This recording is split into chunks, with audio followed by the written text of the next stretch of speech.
Hey, how's it going?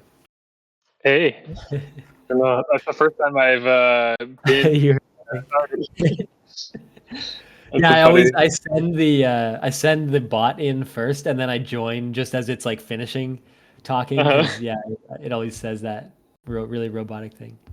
Yeah.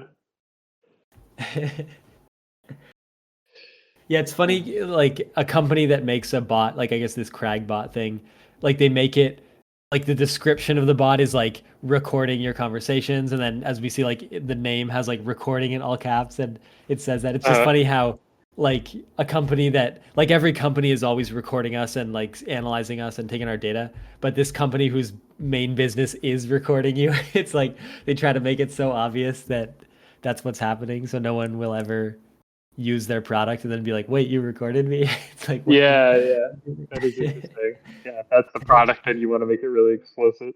Yeah. Uh, Like every other company's trying to hide, like use smoke and mirrors to hide that they're recording you, but this company is like, wait, our actual product, like people want to use it to be recorded, so let's just uh-huh. go all in and like Yeah. hit them over the head with that. Yeah. Good. Yeah, how's your week been? Yeah, it's been pretty good. I went down like a rabbit hole with my new website design where I made a decision that I wanted like a minimal pattern of different sized circles in the background of the site that maybe like softly animate or change size.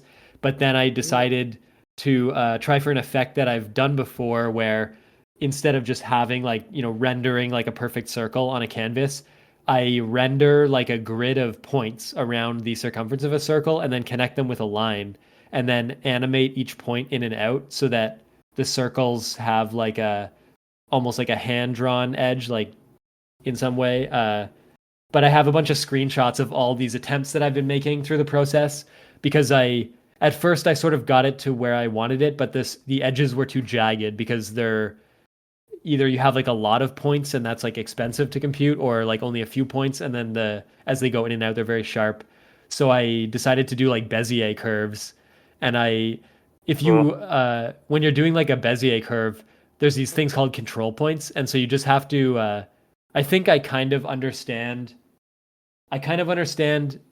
an intuitive sense of a of one kind. I think it's called a cubic Bezier curve where every point on a every point on a Bezier curve can have like two control points, which are effectively like handles, where like the line enters the point and the line exits the point, and wherever that handle is like pointing is the like the slope when the line exits that point, and then the distance from the handle to the point is like the weight that that slope has because the path that the line takes from one point to the next is a smooth interpolation between the like the slope that's indicated by the control handle for one point and then the one for the other. Uh, Mm. but I sort of have like a hack where when like if I have two different lines coming into a point, you could imagine it as sort of like a cone shape where like my point is at the top of the cone and then the two lines are like exiting. Both of those lines have like a slope. And what I found is that if you imagine like a smooth transition between those two slopes, such that the you now have like a rounded like thing instead of a cone shape or like a spike. There's like a tangent line to the curve exactly in the middle of the two slopes of the lines. And if you set up the control points so that they effectively like draw like a tangent line on the curve, then what you'll have is a nice like rounded point. So now I have like a circle like a this like invisible circumference with like 12 points drawn around it and then a line between all the points and the points like move in and out like closer or farther from the center and then I draw the Bezier line and I do that like trick so that the line is kind of completely smooth like going through all the points and I just messed it up some of my like vector angle math is like incorrect. So the final point of the circle, the control points are like backwards. And so it creates like a loop effect. Like instead of a smooth line, it just like loops in like a Mm. little loop to loop. And so now I actually had to go one step deeper with like vector math and refresh my memory on and I believe what I need is like I need the cross product and this other form. Like I need a formula that tells me the angle between two vectors, and then I need to use the cross product to tell if the second vector is like clockwise or counterclockwise from the first. And Mm. those are the two pieces I think I need to like make sure the control points are like in the right order. But then that's sort of just like a really crazy like technical like that's what I mentioned this before that like I set out to design my website and then I think I need a background and then it's like well I want something that's cool but simple but like shows off some kind of tech and then I end up like way over designing this thing and now I have some kind of Uh, glitch. There's like a glitch in the React app where I messed up something with like animation frames and the canvas and like the way React like handles state. So it's giving me some kind of warning. So now it feels like the whole site is like coming down because I like added way too much complexity. But at some point I'll like simplify it again. And I think the final effect should be nice like blob like circles that kind of pulse or like deform. And then maybe I'll make them like like semi translucent and stack them on top of each other with like complementary colors. And maybe there'll be like some blending going on so that you have like the around the edge of the circle you have like a different color showing behind like a whatever circle's on top. cool. And then they'll just be like faintly, yeah, like they'll be appearing and like fading in, fading out in different sizes on the background of the site, at least on desktop. And then I'll just hide the whole thing on mobile. Uh, Nice. and Yeah, then, that but sounds that's really like cool. one, that's even just like just the background. Then I have like Uh-huh. the rest of the site. So it's like kind of, but it's been fun so far. It's been a fun reason to like, I like just having a reason to like I'll have like I need like a point or a line or something and then I just have to figure out the simple vector math to like get that, but the fact that it gives you visual like when you get the math correct you get the effect that you want. That's like a very fun feedback. Yeah, for sure. Yeah, Yeah, yeah. I feel like it's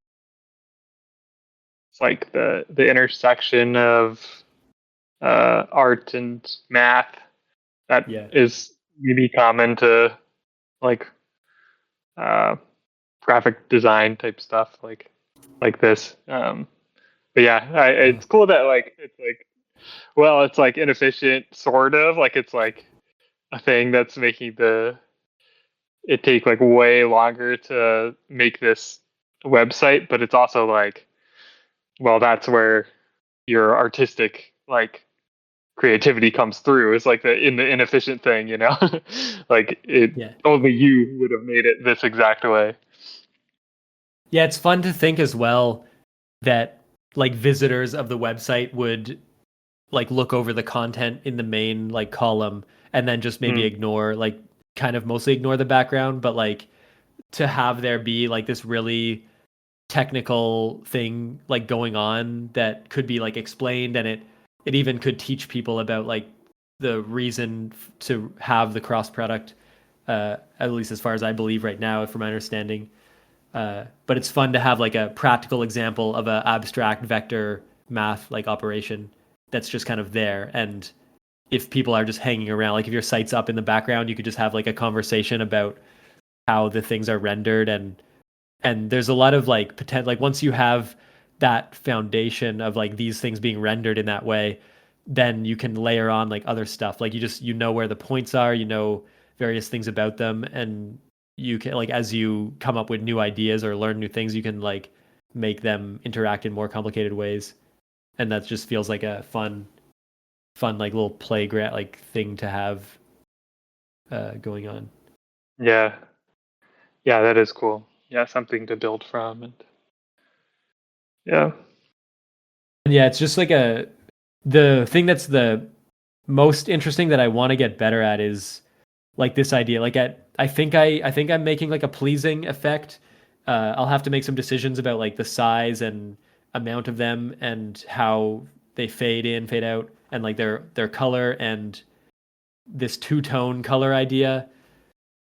Like that it sort of gets into like picking the right colors so that they give like the vibe that I'm looking for.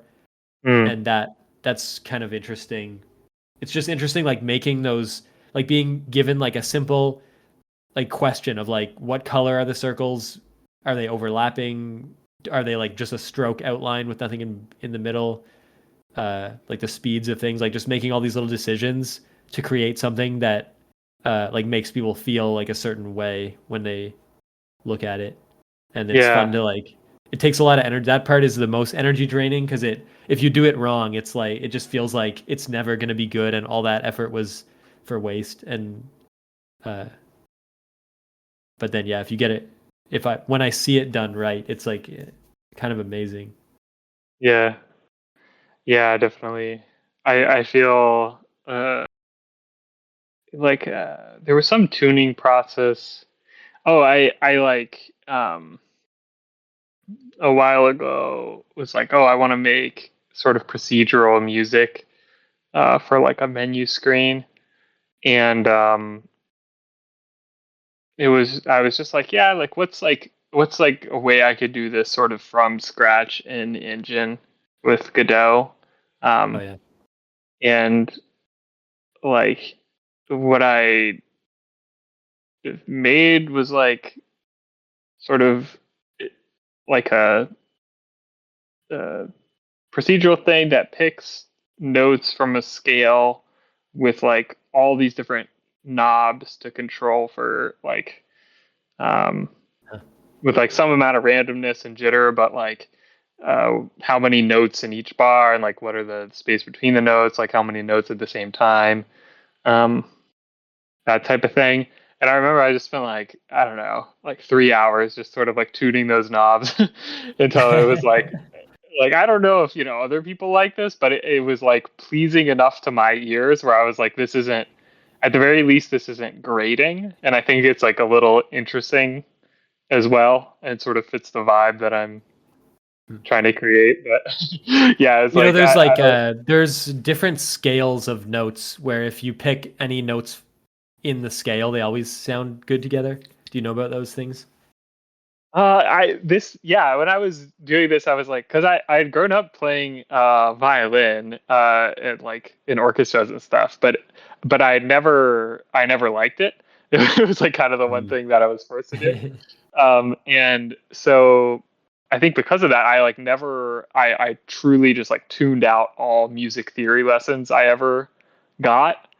But then yeah, when I was doing this, I was like, music theory is like pretty cool. I was like trying to like figure out like okay, what scales and everything, but please Yeah. refresh me. I don't really remember. I don't Yeah. know off the top of my head, but I took like a modular synth course, and one Mm, of the little components, like this was in VCV Rack 2, which is like an open source. You can put a bunch of components that I guess it's got all the components that you'd expect for like modular synths. Like there's these things that emit sine waves, and then other modules that do operations on them and emit sound. But one of the modules is like a little keyboard shape, and you can turn on and off keys, and then when you put like a sine wave into it, it plays. Well, you can connect it to like a random module so that it randomly plays from the selection of like keys that are on. And the instructor showed us like that if you just turn off like these keys and turn on these ones, he said that is called, like he had a name for the scale, and he's like, mm, this is a well-known scale that like you can like it'll randomly play notes, but because it's this scale, it doesn't matter. It'll always sound good mm. because the notes all work with each other. Uh, and there was some, I Cool. guess there's a few of these kind of scales, but I don't, Maybe I yeah, I can't stumbled into remember. one of those in my while Yeah. I was doing this tuning process. I don't know. Yeah, you like by first principles you discovered Yeah. Yeah. with your ears, yeah. Yeah. Because it was like a lot. Like I remember trying so many different things, but yeah. That'd be interesting to look. I'll definitely look that up when I revisit There's menu music. another there's this website that's called like Chromatone or whatever. It's got like all this, it's blending like color and notes in many different ways, a bunch of widgets on it. And one of my Yeah. favorite widgets, yeah, it's called like the drone box. And Hmm. that one, I think if at one point I almost wanted to like design that inside Godot because they just have these long like reverberating tones that like fade in and out, and you can like in Godot, if you just play these like various deep tones and fade them in and out with volume, I think it would sound similar. They like kind of play off each other, like they get in phase and out of phase and stuff. That's cool. Yeah. Yeah, I like that. Yeah, I think maybe I mentioned this like at some previous point, or maybe with that Paper Friday group. The one time I went to that, the thing called Strudel, where it's Oh like yeah. you just put in a little like I don't know, JavaScripty, but not actually, just like a programmatic thing in a web. Um, uh, I think yeah, on any web uh, browser, and it'll uh, yeah, sort of do any Yeah. synths and stuff. Um, I thought that was a cool, like very simple tool. Yeah, Yeah, those I would tools be. are good. Yeah. Yeah, I wish the stuff like there's like an audio framework that you can access like directly from JavaScript, but it's very like it's got very rough corners. Whenever I've like even if you just play two notes, both at like a certain volume, it'll like clip your speakers because both notes will add together and be over the maximum like range or whatever, even though it's not that loud. Mm, And so then you have to manually like if you have two notes, you have to cut them both to like half amplitude or three, they all have to have a third. And if you start playing two notes, it's possible JavaScript will like play them, but like have a delay between playing the second one, and then they'll be like slightly out of phase, and it'll just sound like really bad. right. And so there's all these like you have to like really know exactly the memory model and have these like fail safes and stuff to get it to like flawlessly play. You couldn't really trust it. So then these frameworks that layer on top and try to like handle it, I think they do a decent job. But then they also have like special ways to trigger like the timing of stuff. But then yeah, I think Yeah. this browser based thing is like one layer above that where its own like I guess a domain specific language possibly that you Yeah, enter kind of and like some yeah, sort it of sort of handles it. standard that they've adapted for. Yeah. Yeah. Everything. Yeah. Yeah. Yeah. I started uh, back in with my previous game, Pretty Trees. I um, had an idea to make like a small spin-off project from that. Um, so yeah, I spent some amount of time this last week just like I forked it out. I was like, do I start from scratch Yeah. or do I like fork it over and whittle it down? And I ended up doing the latter. And yeah, it started out and I was like, okay, I upgraded Godot to the latest like thing, and like I don't know, everything was like super broken. Um, Yeah. so yeah, but I got it to where it's not crashing. So that was a big win. That's a big morale boost. So Yeah, that's definitely the harder way for me. Like starting from something where I have to like read into the code again and refresh my memory and having things like just having things break and having to put in a lot of work to get back to where I was is very risky because if I don't do it, I'll feel like terrible. But it is like a payout if you get it if it all works. You feel like you can master that level of complexity and you feel more able to just like uh, deal with complexity, and that's kind of fun. yeah, definitely a trade off. Yeah, I like went back and forth a couple times because I was like, yeah, maybe it's just easier to start. I'll just copy over things if I really need it.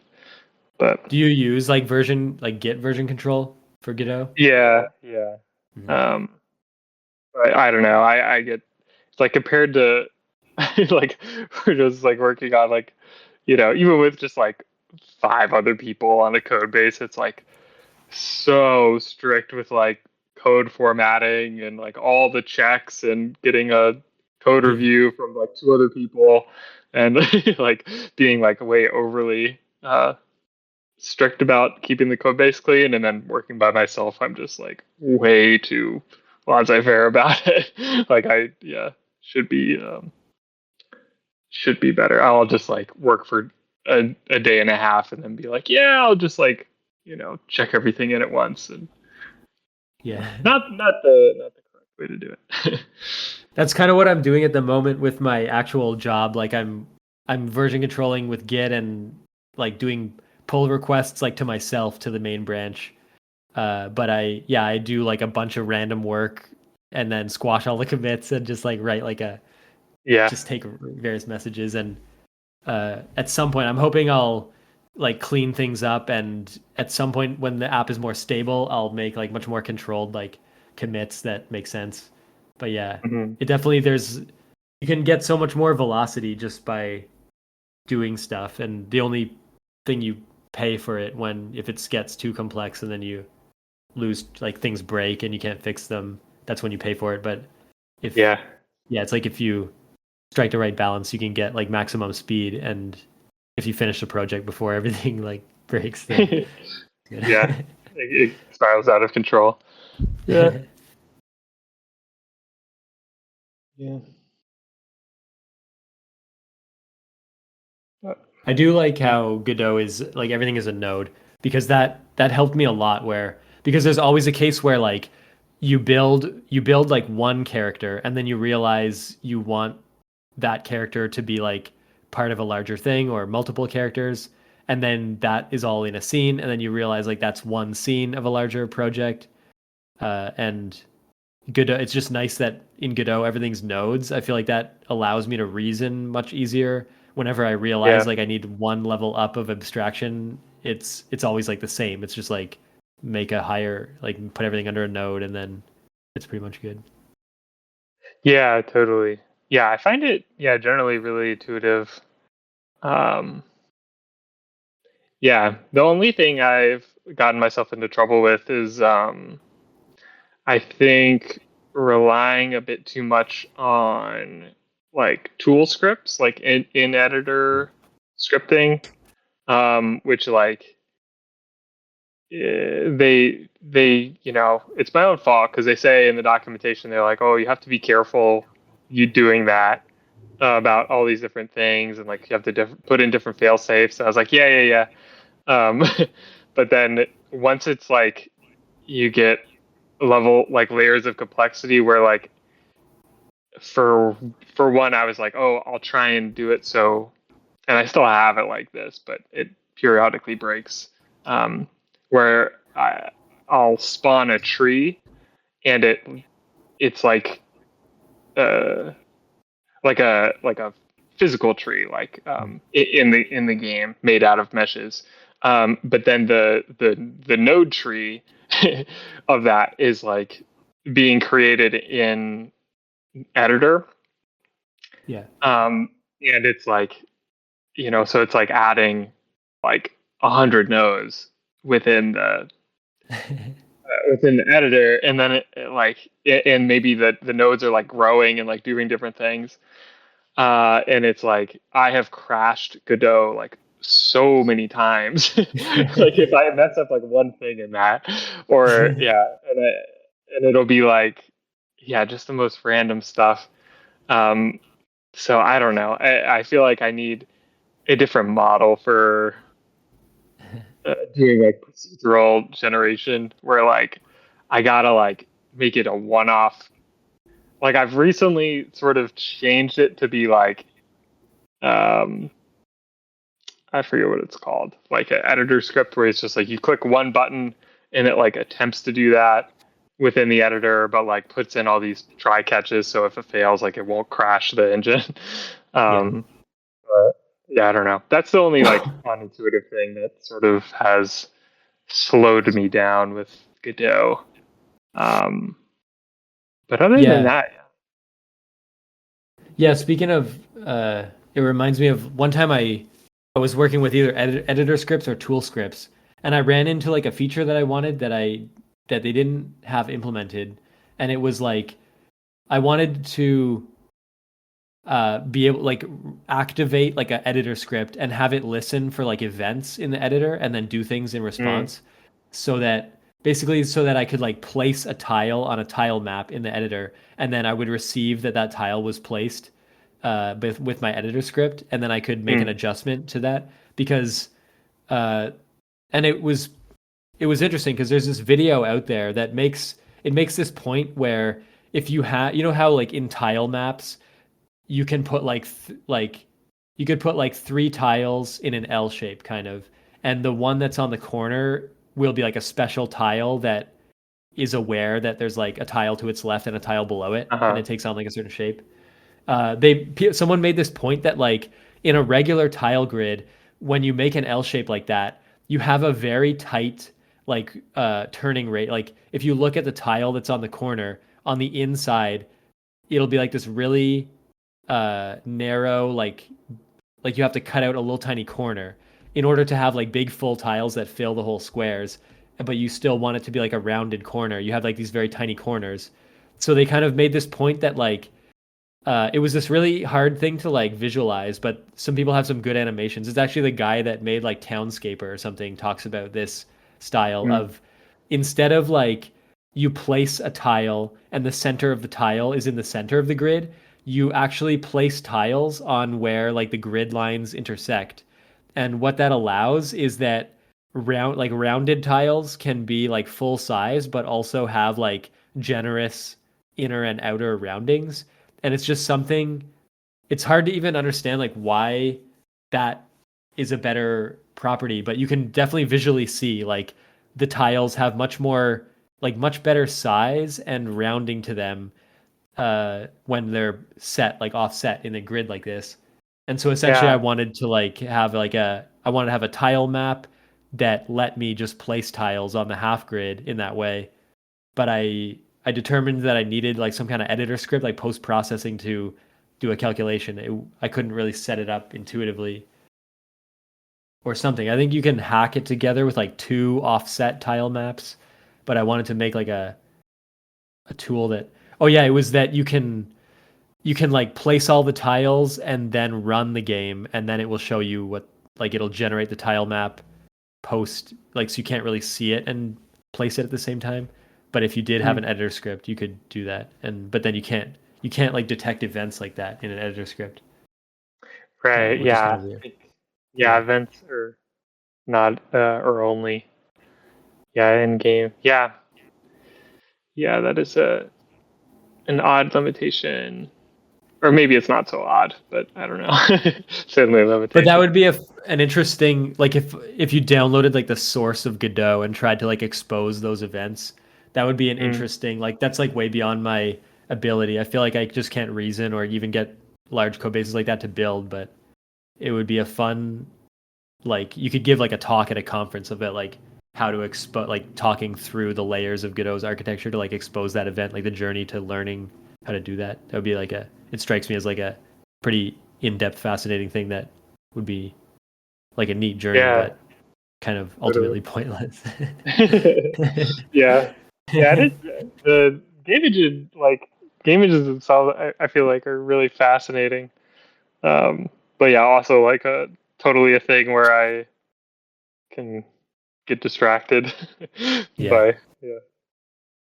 Yeah, I would want to make a lightweight game engine in the browser. That was a really idea. I thought like I had this whole vision for like a game engine that runs on 3JS in the browser that just lets you make these minimal like story experiences and gives you like just the tools and the hotkeys to like get it Right.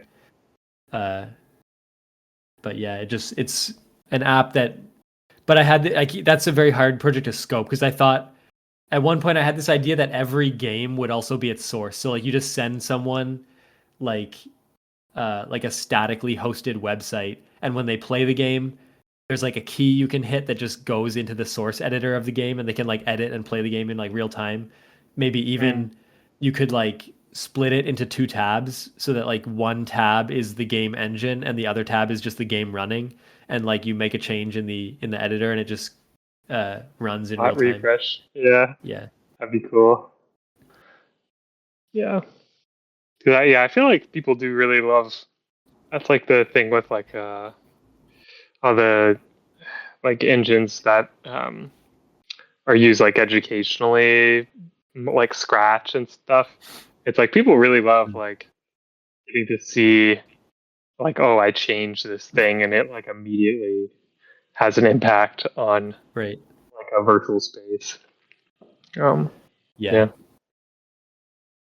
Yeah, that's what we kind of that's it's too bad that programmers as a discipline like move away from that because that immediate feedback should be like the guiding principle of everything. Like everything should build in like less than 20 milliseconds and be like kind of a real-time environment and just we shouldn't accept that there's like a build step. We shouldn't like build hardware that has like a build step. We should just figure out like smart ways to work with reduced sets that can sort of do the same thing but allow us to get like instant feedback. Yeah, I do think, yeah, like yeah, I've mentioned it probably many times. For like the data science stuff, like I couldn't do it because it's like a lot of it was like, okay, run a Yeah. thing, like run 5 experiments and then wait a day, and it's like that's just that workflow doesn't.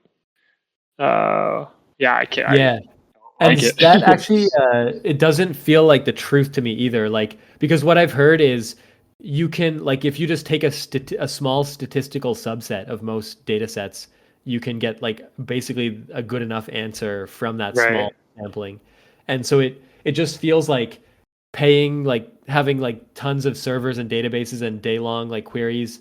It just feels like not, it's like working really hard, but not working smart at all is what it feels like. totally, And it just feels like even if like that is the only way to do it and out comes like the good answer, it still doesn't feel right. It feels like against human nature to like get a result that way. So yeah. I sort of like want to like resist it almost. Like I don't want that to be the answer. I want to work on like a smarter pipeline rather than just work like using the machine that's kind of like emitting all this like smoke and stuff. Yeah, yeah, I agree. Yeah, it feels like, yeah, particularly for most like machine learning stuff, it's like there must be a better way than this. Yeah, like it's like for some, like, I mean, I'm way out of my depth talking about it, but it's like physics experiments or chemistry experiments, like physical processes, like it can be unavoidable, like, or biologists, Yeah. whatever. um and that's just part of the deal. But yeah, for computer science, it feels like we shouldn't, yeah, accept that oh, to yeah, train a model or whatever, like it requires this massive amount of compute and um yeah, like Yeah. to do, yeah, it just feels wrong. It does Yeah. kind of seem like I was imagining like these computations that take longer than someone's life. So you like set up a computation and you never see the result because it takes too long. But like someone in the future gets the result and like doesn't really care about it. And it reminds me of like the Douglas Adams, like that the Earth is like a giant computer computing something, uh, I and then haven't just like read this one. just like by like that's where the whole for like the meaning of life is 42 comes from. I think Oh, Douglas gotcha. Adams. Yeah. Douglas Adams, yeah. But Yeah. basically, it's just like the computation takes so long that life itself on Earth like occurs in full before you get the answer, and nobody really cares about the answer because like it's like what does the answer even mean? But the point was like, I mean, light. It's like there's no like life happened on the surface actually of the computer, like Uh, in the meantime, and that that's like intrinsically meaningful. You don't have to know like the answer or something. Like yeah. the book is never like the book is kind of like beats around that a little bit. Yeah, that's a fun idea. Yeah, yeah. I wonder who played off the other one, but that there's like the Asimov short story called The Question, maybe, where it's like like a supercomputer um Mhm. is asked, like, I forget what the question is. It was like, oh, what do we do about the heat death of the universe or something like that? And then at the end, like, when it just sort of lasts until the heat death of the universe, and then it like creates a new universe basically. It's like sort of it becomes like almost magical, but yeah, it's a very good short story. Yeah. Yeah, these are interesting. Yeah, I was talking to someone else recently and sort of we were talking loosely about like the desire to like optimize things and to like structure everything as like a data that can be computed on and stuff, and then but how that like doing that kind of is in the face or against like the messiness of like human nature. And Mm. but it's funny that my instinct is like perhaps we can calculate like the exact amount of optimization that should be done and that no further like that one should go no further, like but then even that in itself is trying to like scientifically draw a line between like speed and the human experience, which like Yeah, like the idea of that is wrong. And yeah, like almost like can't like it's like you've lost the whole purpose. I sort of, but it's like to me, it's like so interesting to attempt to do that stuff or to think about it that it's kind of weird. It's like my enjoyment of life is thinking about how to like to what extent life can be optimized while still respecting like the pace of it or something.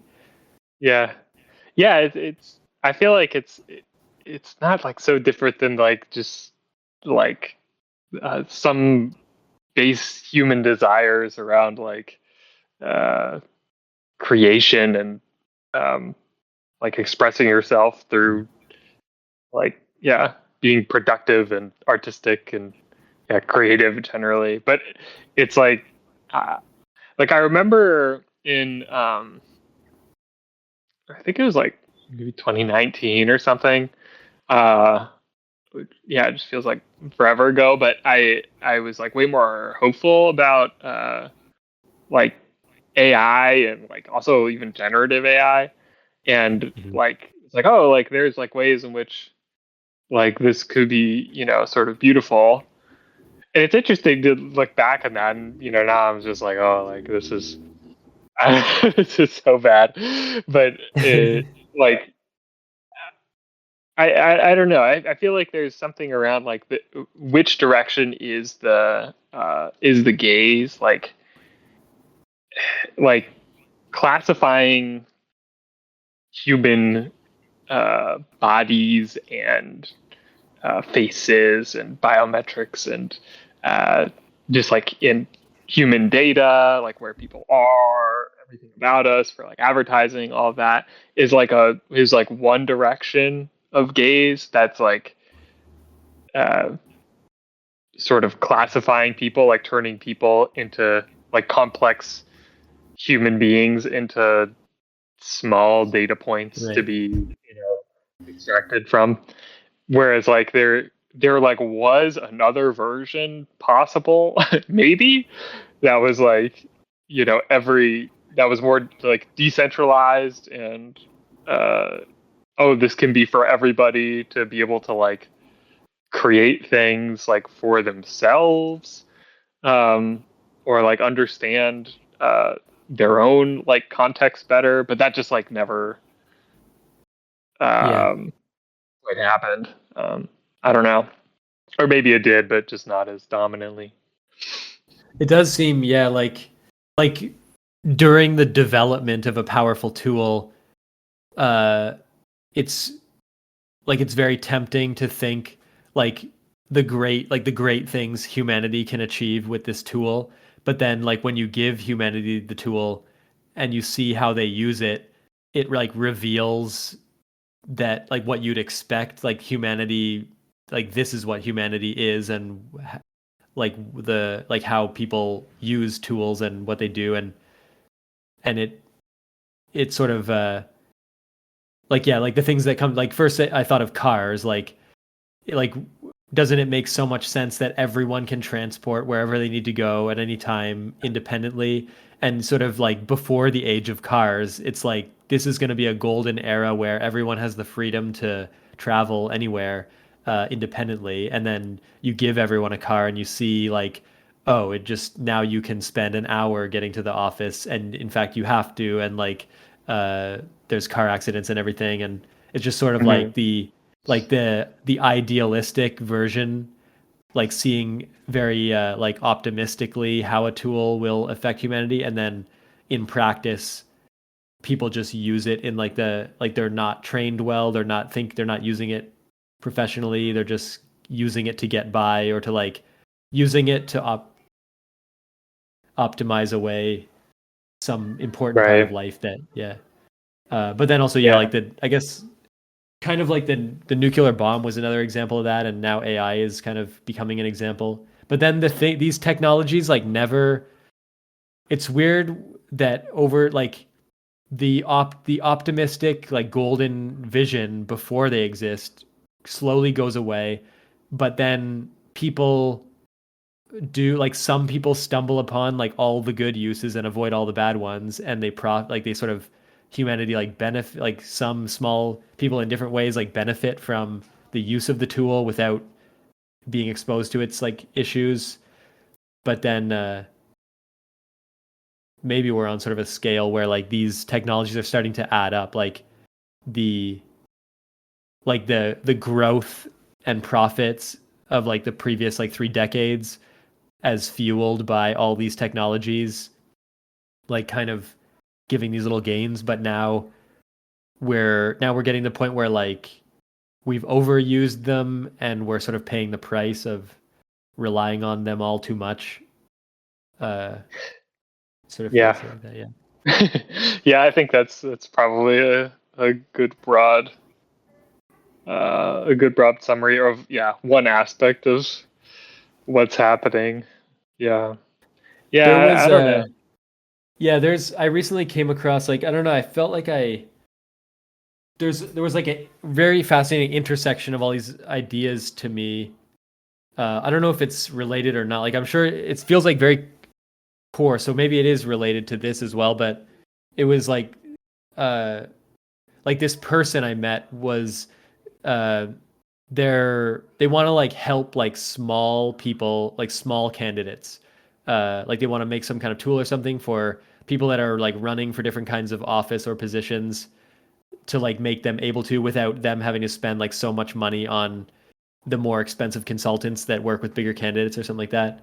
Mm. Uh, but out of that, I started thinking that like if it was as easy as like going to a website and paying like $15 a month to have access to like a tool that would make it like like automate or make it seamless the process of setting up your own campaign for some kind of small office like mayor, or even smaller like school board or something. Like you would say like you could kind of like you'd start with just like yeah, I have some issues, and and everyone's part of some community. Like it would sort of tell you like it would connect your issues with what position you'd need to hold to like influence them, or to get like a campaign going, and then tell you like what is your community and who are the members of the community. And but it would essentially mean like it's sort of like, what if everyone paid $15 a month to have access to a tool that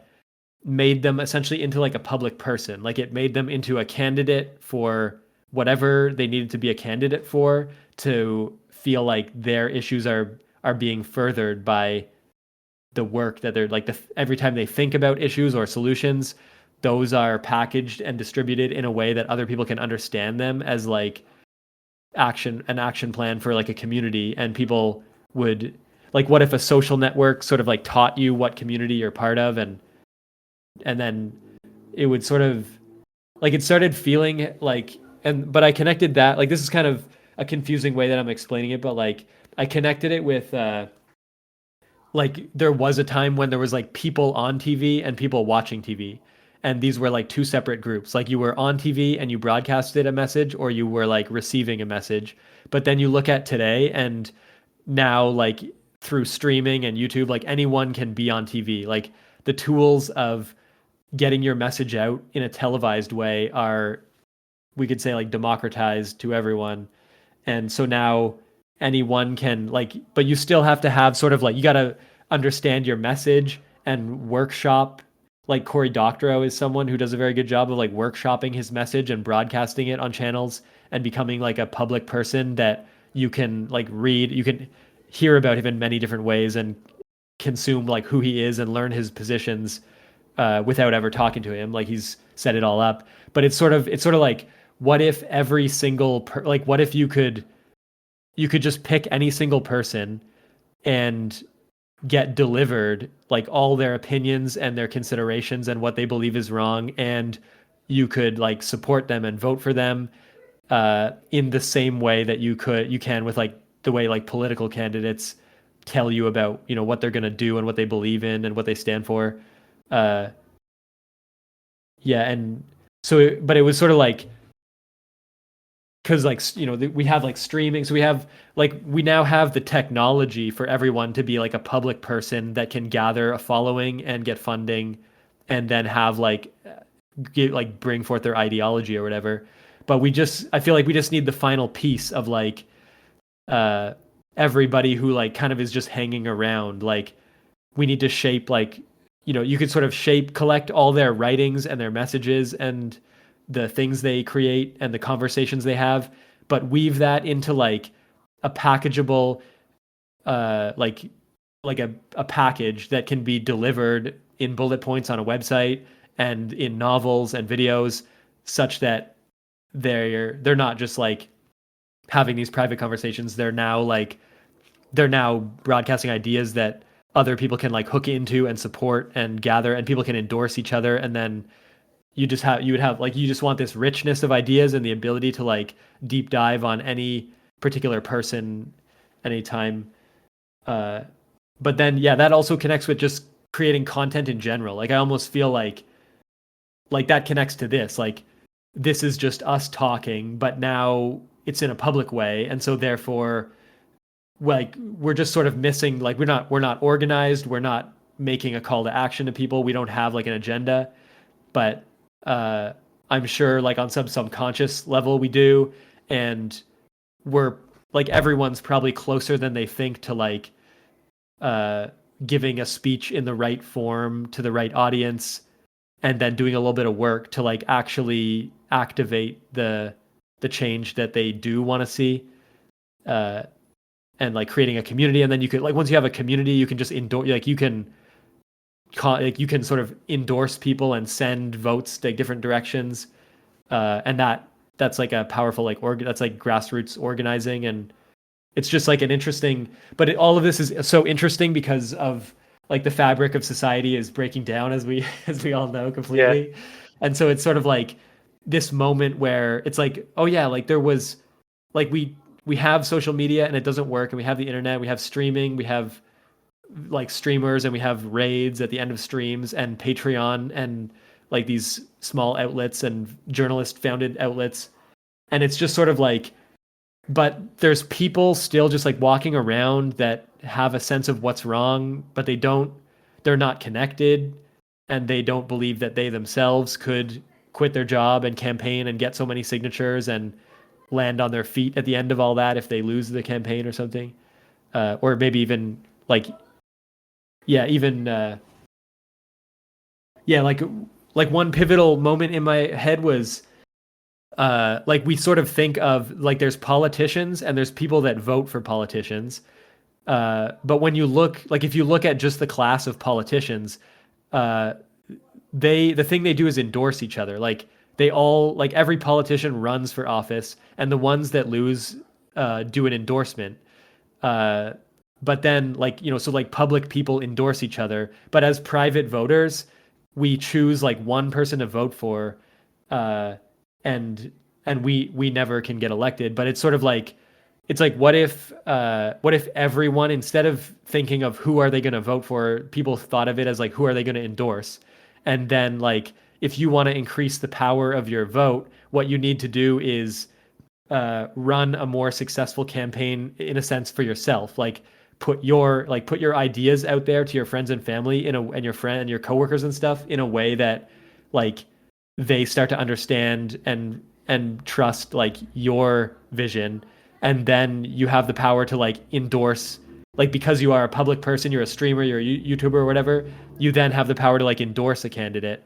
And then you're not just voting for someone, you're building a community yourself and then endorsing someone.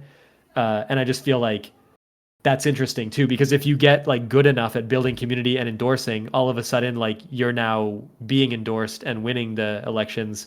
And one would hope that like that leads to more of an equal chance of anyone being like endorsed and winning, or and that would just we'd get the better ideas hopefully. And that's all just like loose to get loose, but I don't know, I would bring it back to like my idea of like I just believe somehow that like creating content and art and stuff like that in a way that's like placing your message out there in different ways and forms that people can find it. uh but for me, like the like maybe a little bit tied into getting a demo on Steam, but by the end of the year is a way of like professionalizing my message. Like what if I could produce something that actually was officially a game on Steam or a demo on Steam, and I did like, and then you know there would be even less of a barrier to between like the stuff that I do and the most polished messages that are just games that are just sold on Steam or whatever. Yeah. Yeah. Those are many good thoughts. Yeah, I think like yeah, a few thoughts I brought up for me was like the thing you're describing around like say like just like money in politics, like how it's just like Mm. impossible for like as more the as higher the office gets, the more it's just like you have to be wealthy or have Yeah. like many wealthy donors. Um, and how like that is completely true, and like the Citizens United and everything around that like have. I mean, it's just a disaster, and like that is like a huge factor in what has transpired. But yeah, but also like the thing you're describing around like a more online version of a political campaign, like kind of did happen with Zoran. Like, I mean, he just never Mm. stopped.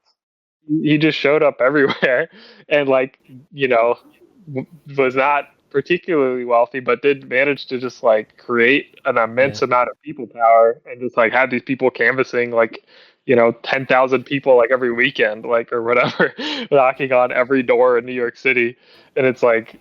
Okay, like I guess it is possible, and even then, it was difficult, like um, and he's just like an incredibly talented politician.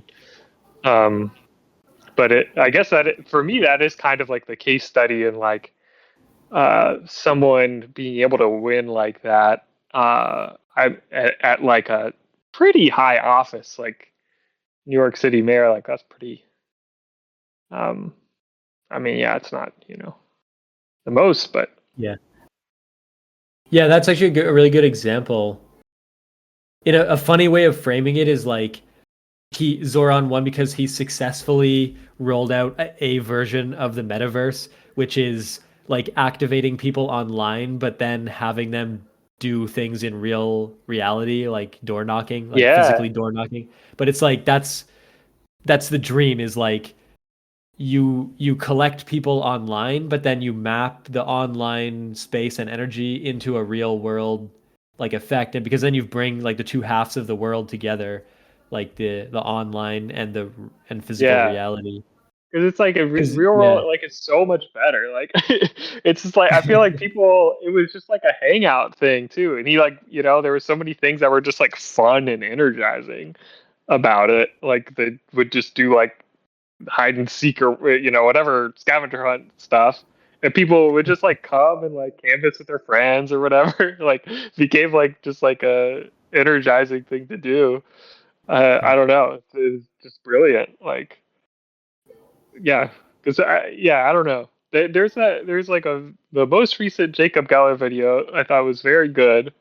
Uh, and that was just like sort of talking about like people sort of losing losing some sense of sanity like over COVID and since then. And part of that just being like this like digital um, escapism and stuff, and people just sort of long for the real world. And it's like, yeah, I so resonate with that. Like, it is different. Yeah, for me, I wonder. Yeah, it's like people like 28 and up remember the days where there was like a real world and long for that to be the case again. And Yeah, then kids that like went to school during COVID never knew the real world, like they only know the online space, and they're having a fine time like just living all of their life inside of Minecraft, etc. And that's kind of like it's completely different than we would understand, but also fine. And then there's like the winning political candidates today understand like both, like they bring the energy and the potential from like online, but they're bringing back into the real world, and they're winning offices or something. yeah, And yeah. even Being in able to a do very both. evil way. Actually, yeah, in a super Uh-huh. evil way. That's what I've heard. The Republicans are like the Republicans are nothing matters unless it happens online, but then they like mine just the destruction of cities for like viral content that fuels their online only audiences. And that's like Yeah, yeah, the evil way to combine reality and internet. yeah. That's true. But yeah, I'm also like, I mean, yeah, everything that's happened in Minneapolis is just like, obviously horrible. But also like like man, I was just listening to like a dispatch from like a reporter that I like, who just like traveled and sort of said what she saw and everything, and it was just like, Yeah. oh my god, like people, like it's just everybody is looped in, like I kind of just like can't believe it. It's just like people will just like everybody like will just like come out of their house and blow whistles, like Right. I don't know. Like it's like an entire city just like is able to unite around like common decency, and I like that's like Hmm. yeah, like I feel like I uh have like tried to not to become cynical and stuff, but like just the idea that like, oh, when people can see it with their own eyes, like yeah, people like most people just like have like pretty good moral compasses when they aren't being like propagandized in some fashion. Like they just kind of know, like naturally that this is wrong. Right. um so I don't know, that feels hopeful as well. And yeah, that's an interesting thing to hear, the whistles thing, because I've heard about the whistles before. I didn't know that it was so prevalent that like every house in some cases would come out and blow the whistle. The cool thing that I heard from 404 Media was that you can like 3D print whistles, and so Yeah. then that's what people are like. People are just manufacturing a crazy amount of whistles. Because yeah, it does feel like there's a real chance like this will come to every city. So it's Yeah. that's what makes it so much more real, is like we're watching and learning for like when it comes to us. Like I hope we can also get out of our house and blow whistles and do all the correct things to like Right. Right. mitigate I'm it. totally, yeah, I'm like, I mean, yeah, I've sort of been um I don't know, just off and on burnt out. But like this past week is like I showed up to two different like events at the ICE office, just like rallying, like supporting people and stuff, and like it's energizing. It's like, okay, like these people are just putting everything on the line for what they know is right. Like you know I can just like also show up now, and it like feels good just be like in person with people. And it's like, yeah, like I don't know, there's a sense of hope, and like there's a way to like turn this around, that I haven't felt very strongly in a long time. Um, well, yeah, everything's also, super horrible. Yeah. Yeah, there's a I guess we can end shortly. Uh, but something that I'm like, for me personally, picking up on is like the struggle of like how, like sometimes the stuff that is being described in my world like maps directly onto how I feel a little bit like terrorized by cars in my life. And Uh huh. it's sort of like people say when when your city is being hit by this stuff, you hear like helicopters at night. And it's like, well, I hear cars at night in the same way and I get kept up like awake by cars. And when I go outside, the thing that is going to kill me is like getting hit by a car in the same way that like there's people being killed, like there's a certain rate of death caused by these like law enforcement people, and then there's a certain rate of death caused by cars. And I don't know which one is greater or equal. Like the cars are everywhere in the country, they're always killing people, and we don't report on that anymore, it's normalized. But we do report when like a death happens for these other reasons. And then just like it's like, well, these people are getting like disappeared and kidnapped and isolated.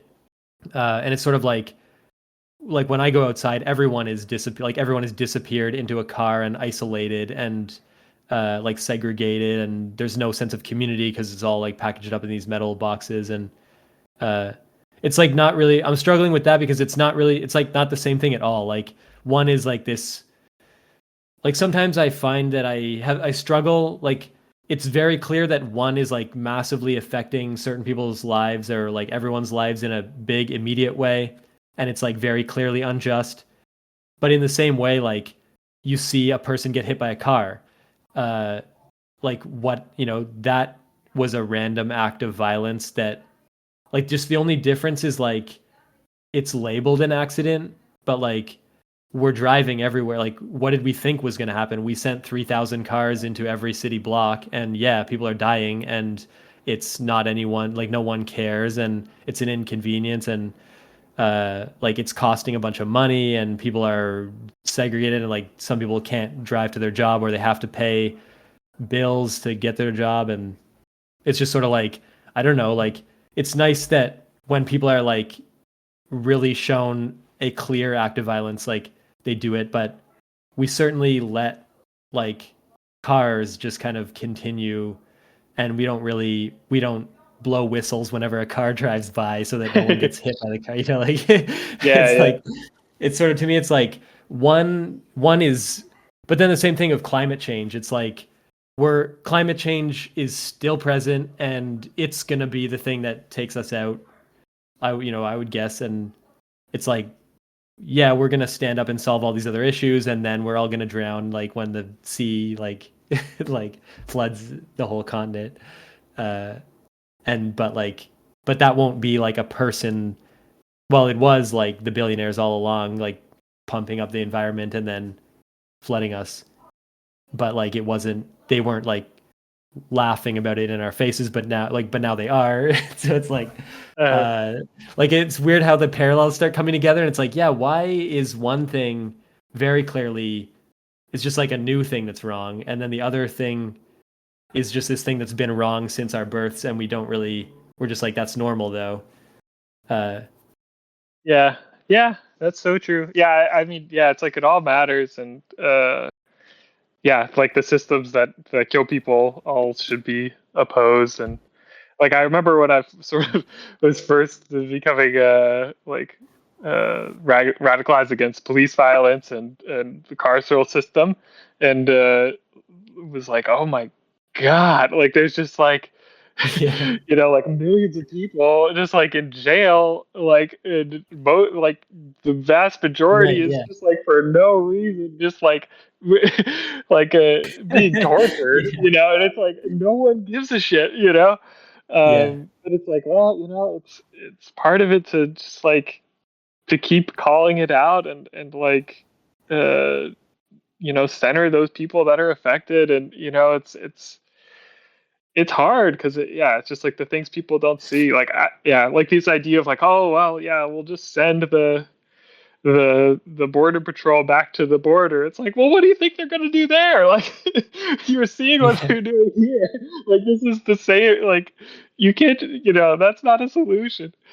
Um, but yeah, it's like, oh, like out of sight, out of mind, I guess. But That's um, actually a interesting angle that I think I figured like I looked at before where uh yeah, it's like can we do anything other than just choose what group is affected and like we mostly think things are good when another group is getting it and like we're not, and it's almost like it's like what can we do to help out those poor people at the border? Just bring the border guards to our city and terrorize us for a while to give them a break in some sense. Like it's like maybe there's a total amount of violence that is always the same in the world, and we just think it's like we think it's getting worse because it's in our areas right now, but the total amount has been the same always. And like yeah, it's like why would it be better if we got it back out of our cities and put it back into the other places? The total wouldn't be different and the number of people suffering wouldn't be changed. yeah, I mean, I think there is an aspect of that. Like, it's like all these ICE agents are not terrorizing other cities currently, but it's also like, well, they just gave them 100. They made them 7 times the size of every other uh, you know, agency and just keep giving them more and more money. So it's like they can always, like, grow bigger, and the scale of violence uh, can always expand like over time. Maybe not like immediately, uh, but I think it is like hopefully edifying for people where I'd see. Yeah, I don't know, because I remember, yeah, like talking with Mhm. like immigrants like in 2020 that were like, yeah, like the police is a huge problem, but like ICE are terrorizing us. They are like the biggest problem. Like, abolish ICE. And like that was incredibly unpopular in 2020. And now it's like, it's maybe the majority opinion, like based on recent Uh-huh. polling. Like, so it's when it becomes visibilized in this way, it is worse now for sure. But it's like I think it's an opportunity to you know force action where it all goes away. Hopefully.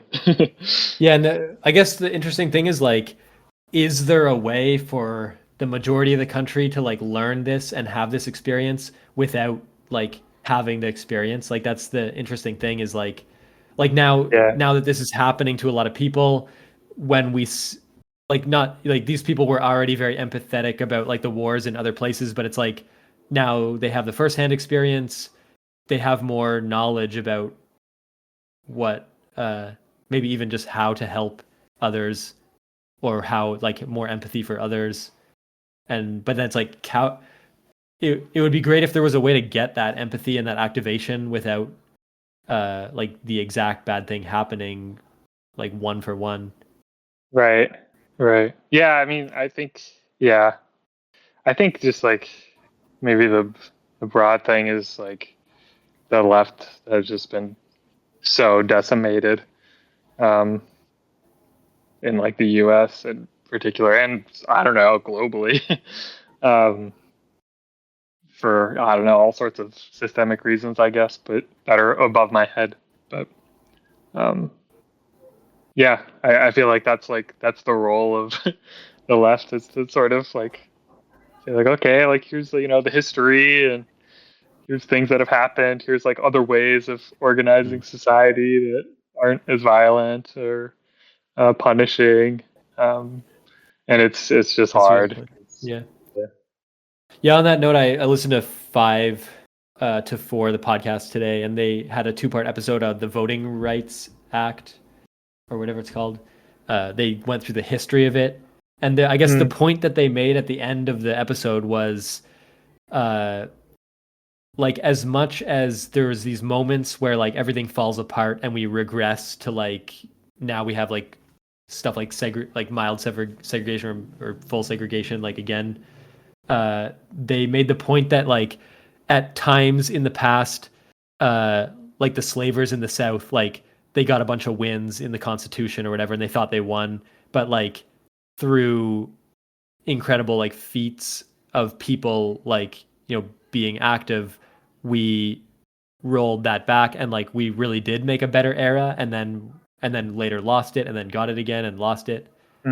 So they're sort of just saying like every time every time it looks bad, there's evidence to show that you can turn it around into a better new era, and like then you're gonna lose, like ideally don't lose it, but there's evidence where you can always like make these big policy wins even in the worst like governments or whatever.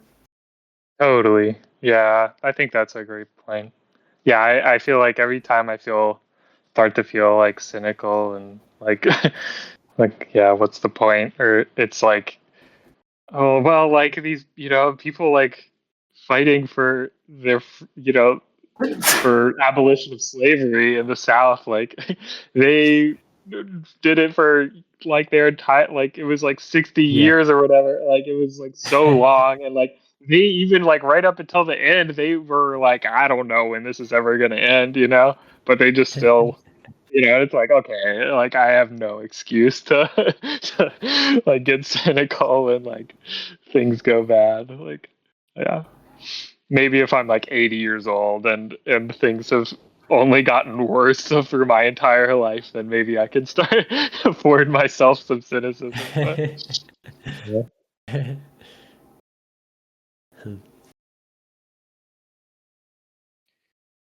Well, yeah. Yeah. So 7:15. Time flies. Did you?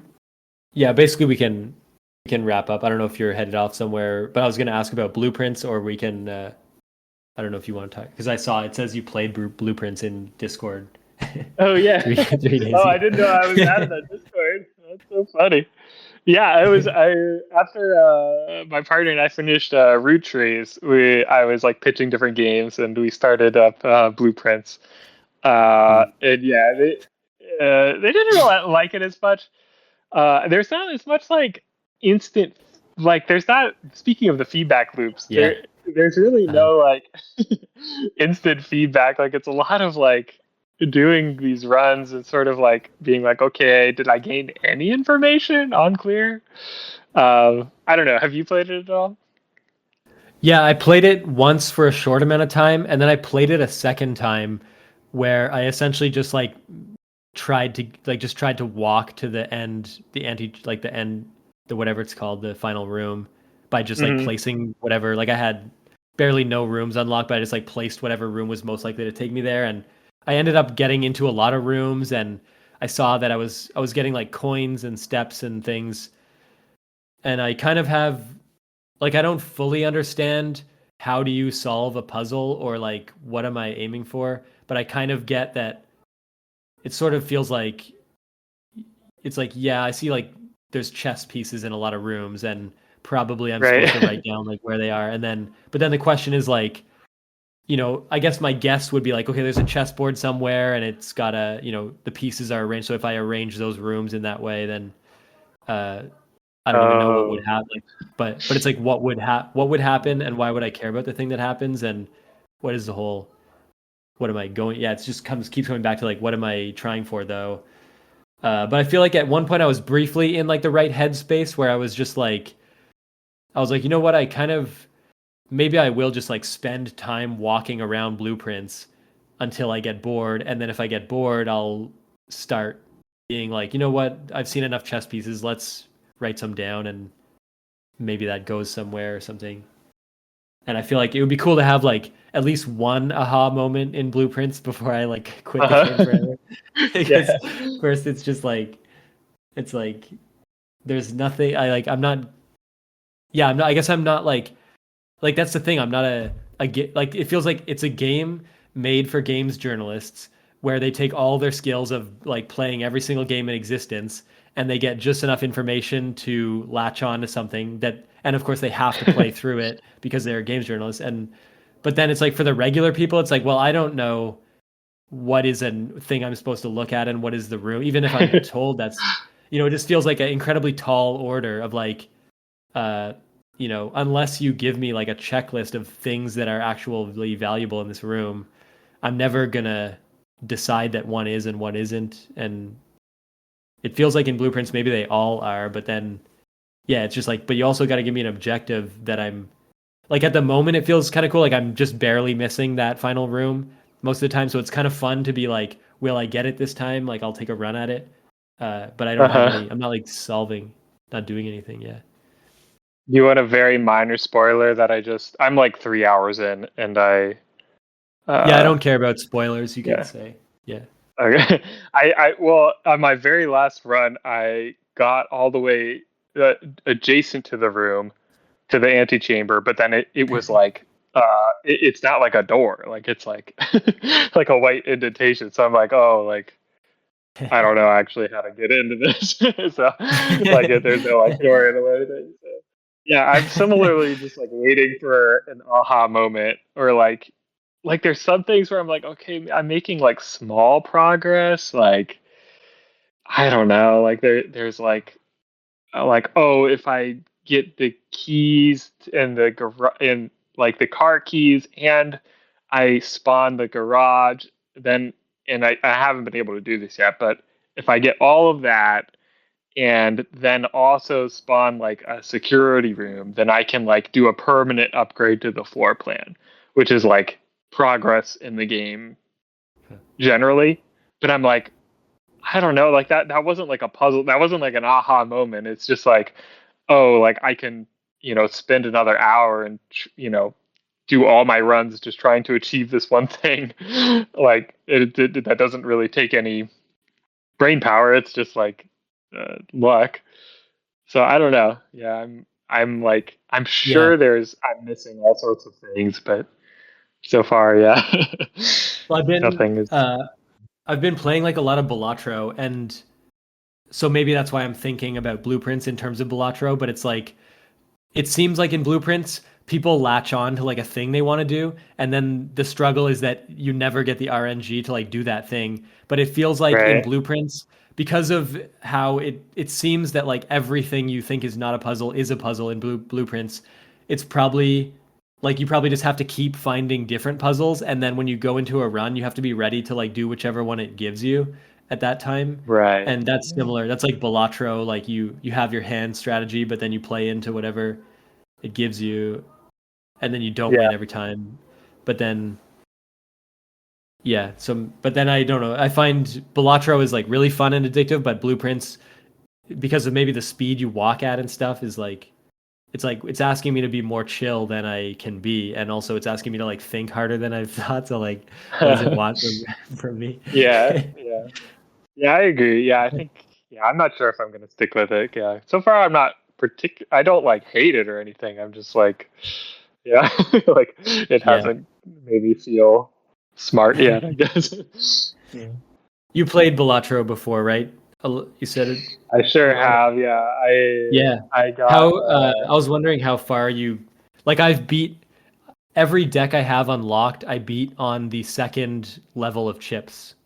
I think Uh, the red level, but then the next thing I have to do is beat any deck on green level in order to unlock the next deck, and that's what I haven't been able to do yet. Whenever green level is like the ante goes up faster, yeah. but I feel like I feel like I've honed in on what I believe is like the optimal strategy of kind of high card or pair, and but it's like and I'm not actually clear when I unlock more jokers, does that mean I'm now allowed to draw that joker, or whether I could I have gotten that joker before? Because it sort of is like the more I play, I feel like the more jokers and the more rare are showing up just by chance, and that's Uh, actually so it's sort of like, is that what's gating my progress? Is just like unlocking more rare jokers essentially at this point? Because I don't really I don't feel exactly like I could level up my strategy that much.